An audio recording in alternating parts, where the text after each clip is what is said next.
Ladies and gentlemen, Tati Avanzi, and welcome to a ship review. Now today we're going to be taking a look at the Constellation Aquila. Now this is a dedicated exploration ship that comes with a small rover and also a snub fighter. Now in the Constellation series there are 3 other constellations as well. There's the Andromeda, you could call that the base model. You've got the Taurus, which is the cargo. And finally, you got the Phoenix, which is the luxury ship in the lineup. Now, I do actually own the Phoenix, and I got that because I just thought it was pretty cool. And the Constellation is sort of the, I suppose you could say the sort of mascot of Star Citizen. When it first started, the Constellation was quite a pivotal ship in the process and the journey for Star Citizen. So I've got it more for collectible reasons, I suppose. But today, it's all about the Aquila. Now, how does the Aquila differ from the other 3? Well, mainly the exploration module, the module that comes with it, and secondly, the front end of the ship. The front end of this ship, this section here, is a different front end to the other Constellation series. And we'll take a look at that when we go inside. There's some sort of negatives on the front end, to be fair. Now, I'm sure that it does add other things like the scanner sensors as well. It doesn't really make any difference for viewing, but I'll show you that when we get inside. Let's take a look around and see what we have. The materials look really nice. This has just become sort of hangar ready in the last week or so. It looks really nice. It's got these flaps here as well that open up for planetary entry as well. And all these arms move. We have 2 points of entry as well in this ship. Can actually enter via this massive door here, you can see here, above my head. Or you can actually enter by a center door. I like that. I wish they did that with some of the other bigger ships. I feel like some of the other bigger ships, it's a little bit frustrating getting in the cargo bay and then running all the way to the cockpit. It's, yeah, couldn't they just put in another door, like a little bit nearer? Something like this. And to be fair, they've put it on the ship where it's small enough that it doesn't really need 2 doors, where the bigger ones, where they do need 2 doors, they haven't done it. It's slightly odd. I do like the fact that the doors here, you can fit about 3 people on here. You can do 4. It just clips out a little bit, unfortunately, though. Opens quite quickly. No doubt some of you guys might have seen the Constellation video when he lands and he puts his foot down and he leaves an RSI print in the sand. Pretty cool. So let's continue to look around. See the weapons on the top there as well. All them top, that massive top section there where the engine's bolted onto, that actually folds back as well when it goes into jump as well. I don't know if the sequences are in there, but I know they're animated as well. You've still got the side lock, airlock doors. The correct weapons are on it now as well. We had sort of placeholders before. So we've got these now on there, look quite nice, don't they? Quite sizable, but you sort of expect that for a ship this size, don't you? The landing legs.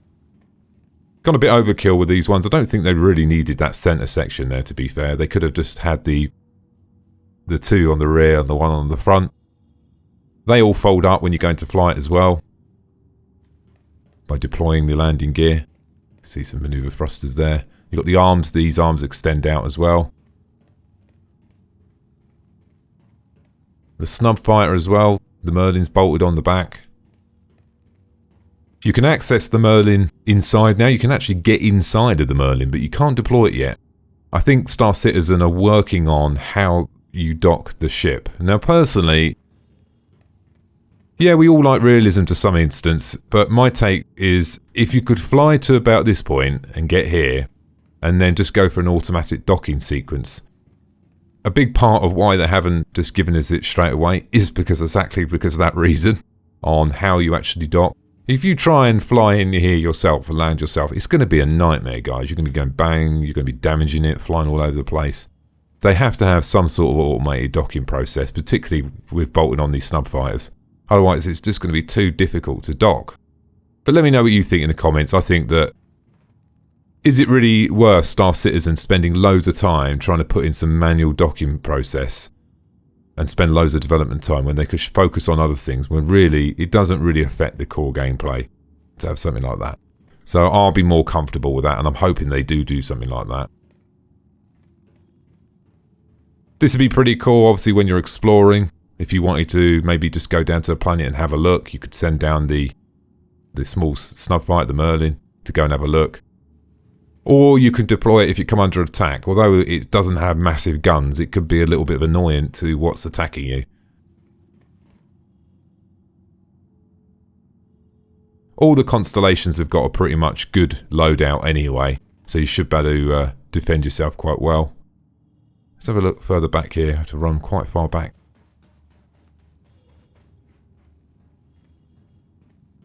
Does look pretty cool, I must admit, doesn't it? You can do cargo in this as well. It does carry a little bit of cargo. Not a massive amount by any means, but I imagine the exploration ships with cargo will be not necessarily for cargo runs, but when you're doing exploration, if you find something, you can take it with you. Simple as that. Or supplies. They've done a really good job with the rework as well. The lighting looks really, really nice. Very impressive.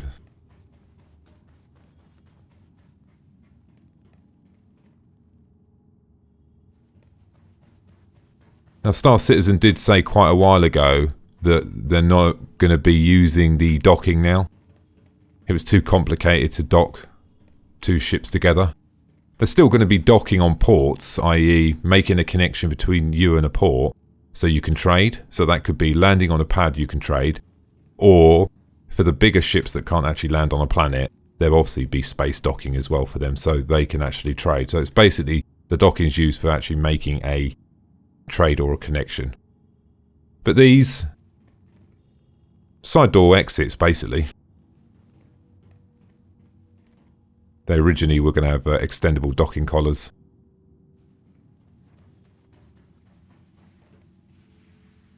A lot of time's gone into this to making this. It is running through a damaged state once again, like all the other ones, slightly irritating, but I believe that's the escape pod hatch there. We'll have a look at that when we get inside.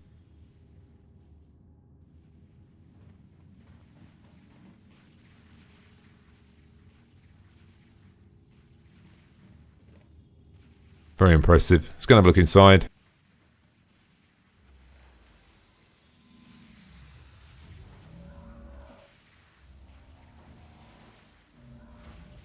So here we are. Let's start from the back end, shall we? Let's have a look over here first of all. We're going to have a look and work our way forward. Here we are. This is where you get into the fighter. We can actually do this now, actually. I think we can actually open this. Jump in. Can't see them being far away from getting this to work, to be fair. I mean, they don't need to do a massive amount. All we need is let go button, don't we? It's just the docking is going to be a little bit more tricky, I should imagine.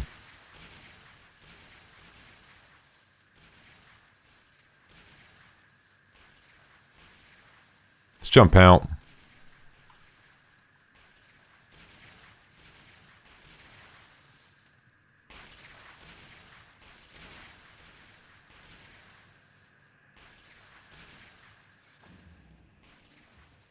Obviously going to be power stuff in here. Gravity generator, it's all quite self-explanatory, isn't it? God, them pipes look good, don't they?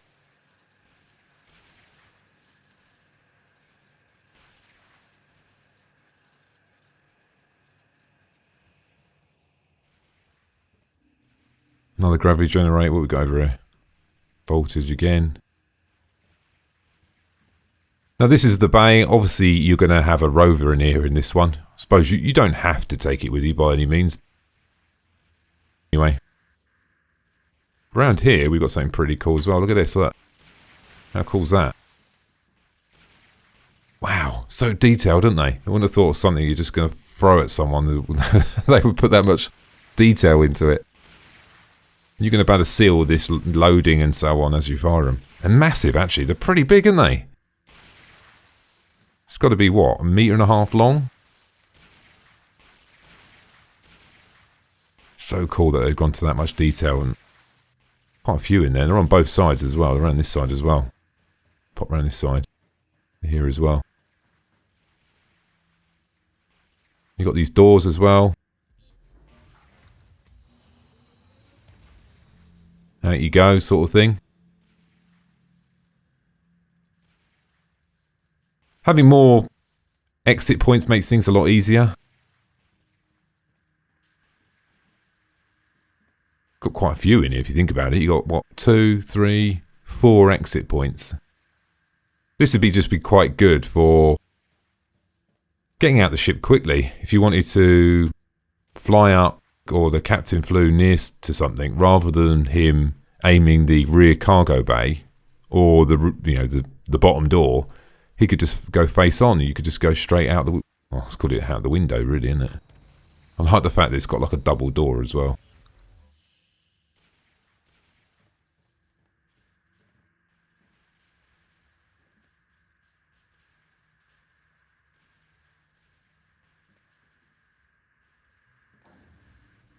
Into the living quarters. 4 beds. Can jump in, but oh, I didn't realise that they're actually got that one's got bed B. It's weird, isn't it? Or was that oh no, it's just a little bit of the text missing. Now these are save points, so if the captain's flying the ship and you want to log out, you can get into the bed and log out. And then when you relog, you will spawn back into that bed. So beds are pretty key in Star Citizen, particularly if you want to do long-range exploration or something like that. Seating area. Got this little cool thing as well. Look, check that out. Nice little table. The seating area here, which you can sit in as well.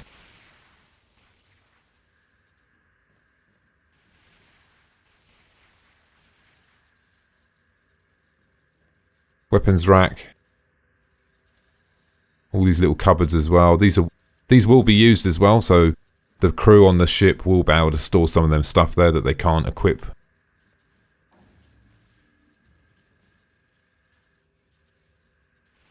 Does look really good, doesn't it?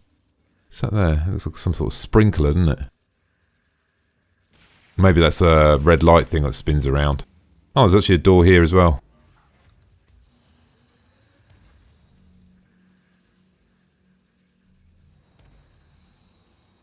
Doors work well. That top door is a bit violent though, isn't it? We haven't really seen depressurization yet between the airlocks, so i.e. if I open the door now, does it just lose gravity, or do we just all fly out the freaking top door? I'm not really sure where Star Citizen are going to go on that. I mean, we already know that some decks have gravity generators, or maybe that's going to be the case. Then again, I suppose, what's the point of having a top airlock? I suppose you could drop in it, but you can't drop out of it if they do that. Depressurization. Highly likely. Toilet. Looks like someone stole the toilet at the moment. There are some bits missing in here, isn't there? Unless they pop out somewhere. Can't see any buttons. Sure, the toilet was here last time. Someone stole the toilet. Shower. Massive shower head. There is some gameplay in this, because I imagine people will be hiding in the toilet at some point. Then up the front, where we got the seats and the turrets as well. Shield generator. And this way it's going to come in later on, where you need to know your ship, because all these modules will be interactable. So you need a crew, or you need to know your own ship, so if something fails you can get out the seat and go and repair it. Really looking forward to see how all this mechanic works as well. One of them lights again. You can actually see a bit of green, a bit of red, so that must be as it siphons through the damage states. Or maybe that's red alert or green alert. Could be, couldn't it?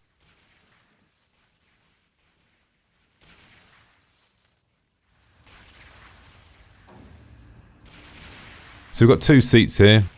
We've got top one, which I believe is the scanner, and the bottom one, which is a gun. Have a look at this one. This is going to be the more interesting one, I should imagine. Animations are pretty cool. Change the view so we can have a look at the... Makes the character model look so small when you see him sitting in that turret. The scanning pads are left and right. Looks pretty cool. All animates and folds up. Once it all goes down, you can see it's on sort of like a long collar thing there. A few animation issues there. You can see on the bottom, it doesn't look like it's even connected, does it? And then on the bottom, you've got another door there, which is the bottom turret.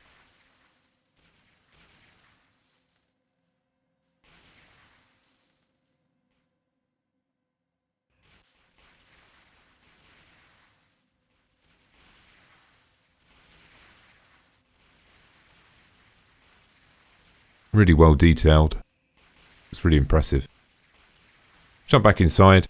Unfortunately on this one you can't turn the power on for some reason in the hangar. Did try before. Let's jump out.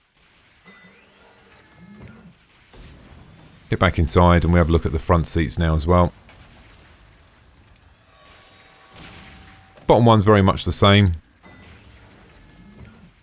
Downside with these turrets and the positioning on the Constellation, this one is not upside down, so you're sitting this way, so you've got a sort of field of view there.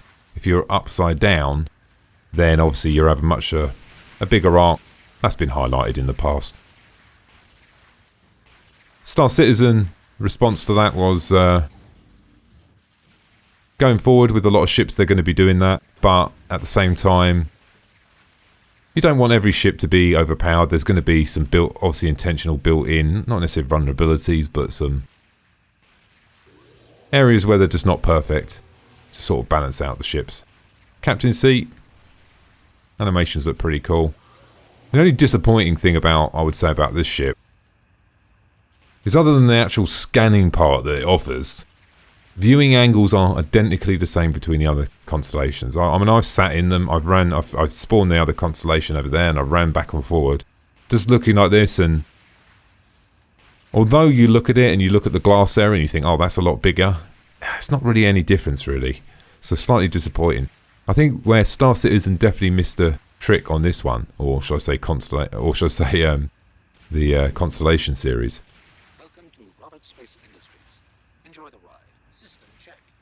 They should have really, when you sat in the seat, this is my take, I'll show you. In the same way they do with the Karak, they should have jutted the seat forward. If the seat moved over here to about here, and the captain was here, and I look left and right, now I'm not hindered by the seat, yeah?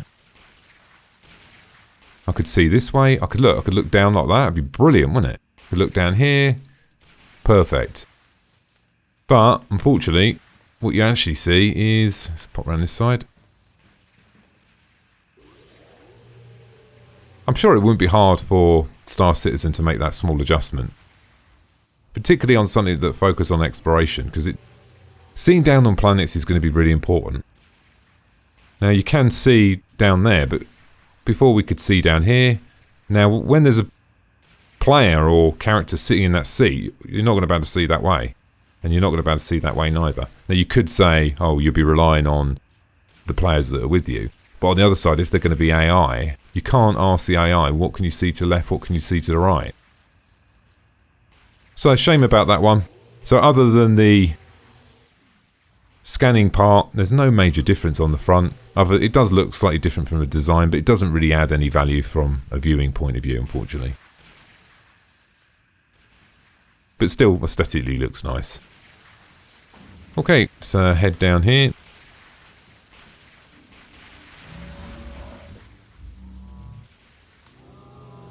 This is pretty cool, the way the doors work.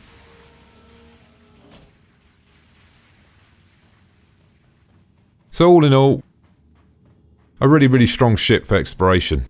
I think it's a good ship to aim for. If you're coming into Star Citizen and you're starting off with a starter ship and you want to work towards something, the Constellation is definitely one that you probably want to be looking to work towards at some point. They offer a good range. You've got cargo, you've got the exploration, you've got the luxury one. It's debatable whether the luxury one is really just basically the military fighter. Why? Because it's got bigger weapons and a bigger power plant over the Andromeda. And it's got point defense. So if you look past the interior, then maybe it is the military one. For exploration, this is going to be up there for probably one of the better exploration ships, as it's got that dedicated scanner array. And it's good for deep space exploration. It's going to be really, really strong. Very, very nice ship, well designed. Shame about that front end and that seat not moving forward, because it wouldn't have taken much in the design just to move that forward maybe half a meter, and that would have really transformed the ship from a visibility point of view. Particularly now we know that exploration is pretty pivotal on planet-side exploration as well. Well, clearly this can do atmospheric as well. So if it would have had that down view, this would have been a brilliant ship. Fell short on that a little bit, unfortunately. Maybe later on down the line we will see other ships of this side with that capability, like the Carrack, because the Carrack does have that seat where it sort of juts forward when you sit in it. But all in all, a very, very strong exploration ship, and it does fly pretty well as well, and it's relatively easy to land as well, because you've only got a small section on the rear. If you look at the rear section there, so you only need to get the legs down in that section, right? You don't have any legs up front. You've got this big piece jutting over the front, so it's relatively easy to land as well. All in all, guys, a cool ship. And I suppose the last thing on the agenda today, guys, if you're looking to join a Star Citizen organisation, check out the link in the description. Or if you just want to pop along and chat about Star Citizen and ships you've got, or you just need some pointers, check out the link in the description as well. That's it for me, guys. I hope you enjoyed the video today. Thanks for watching, and don't forget to subscribe. Bye now.